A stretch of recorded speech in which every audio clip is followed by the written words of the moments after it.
How many of you would say that you're non-confrontational?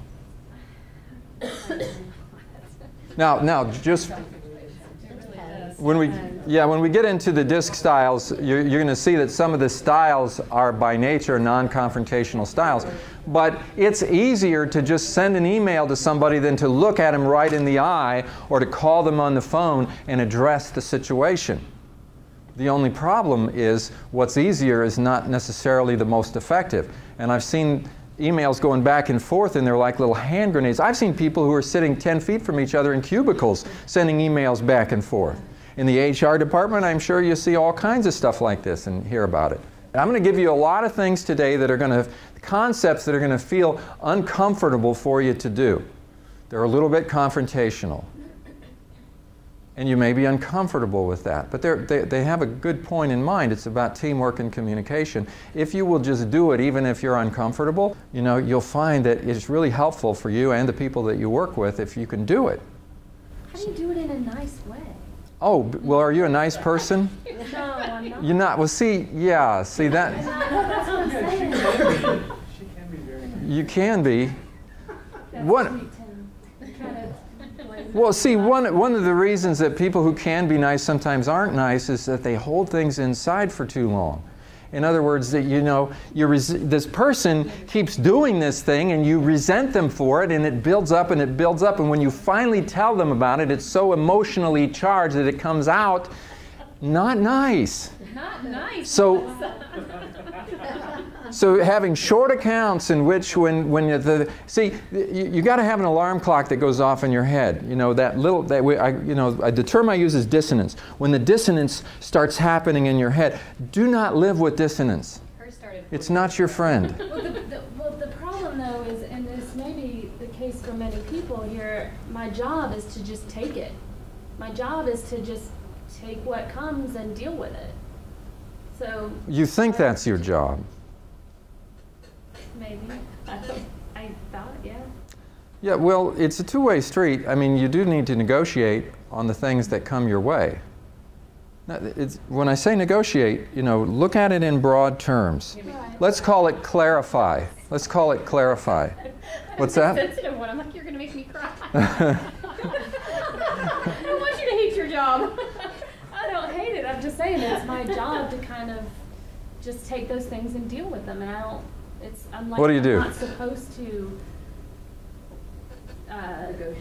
negotiate. Well, who says She that? supports execs and supports- yeah. executives. Okay. Oh, all the more reason to be a negotiator. Are you kidding me? No, you can negotiate with anybody. You do it in a positive and a respectful way, and you become a much better resource for them when you do it.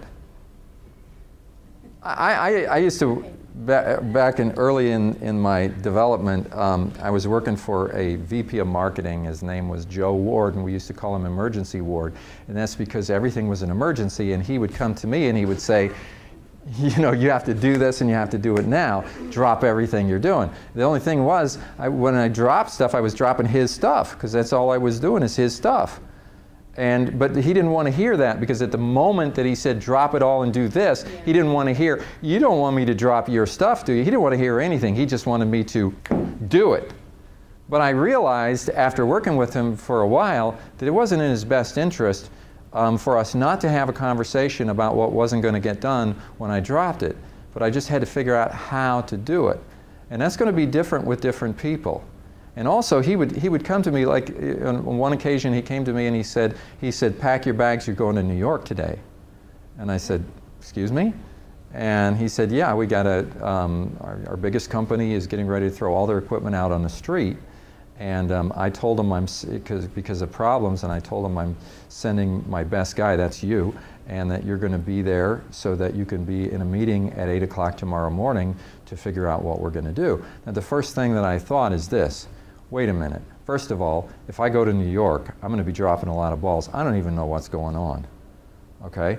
The first thing I realized about Joe is that Joe, you know, he was really into saving face. And if he was on the phone and the best solution he could come up with is I'm going to send my best guy, if he didn't send his guy, then he loses face because he made a promise.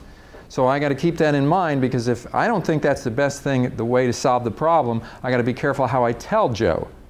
Because he's just one of those people that will say, just go, end of conversation, and dismiss me. He was very dismissive.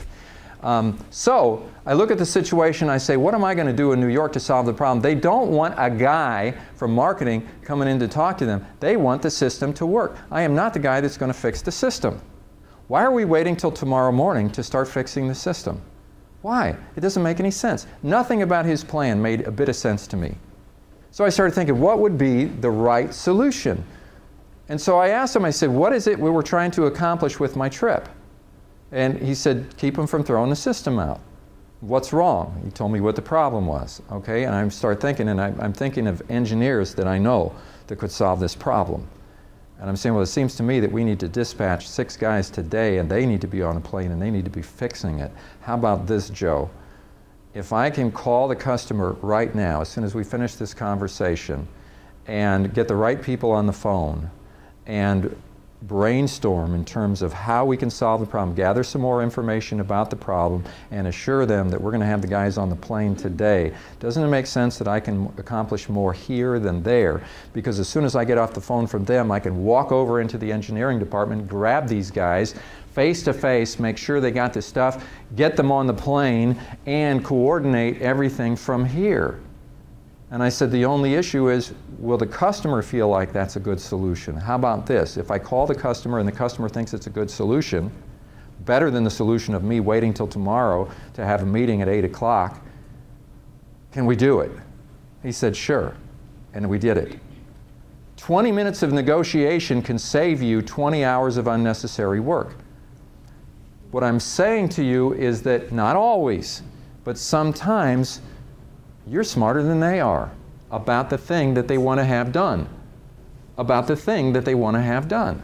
You have some ideas, and your contribution of your ideas, working together with them, can come up with maybe a better solution. Sometimes you feel like it's not my place to talk to this person about it and to negotiate maybe a different way of approaching it, because they don't want to hear that. They're in a hurry and they don't want to hear that. But the thing is, it's in their best interest to have the conversation. And there may be something in you that just from habit or so forth that causes you to feel like you're doing a better job by saying nothing and just doing whatever it is that they tell you to do and taking this on, which causes you to not be as happy in your job. And the thing is, you're much more talented than what you're doing. And the thing that's keeping you that way is constantly just taking whatever comes and receiving it that way. You have value to add in the process that's not being added because you feel like it's not your place, but ultimately you'll have less and less job satisfaction, and they will get less out of you in terms of benefit of having you here than if you start to work with this a little bit. Does that make sense? This is a breakthrough moment. It's a breakthrough moment.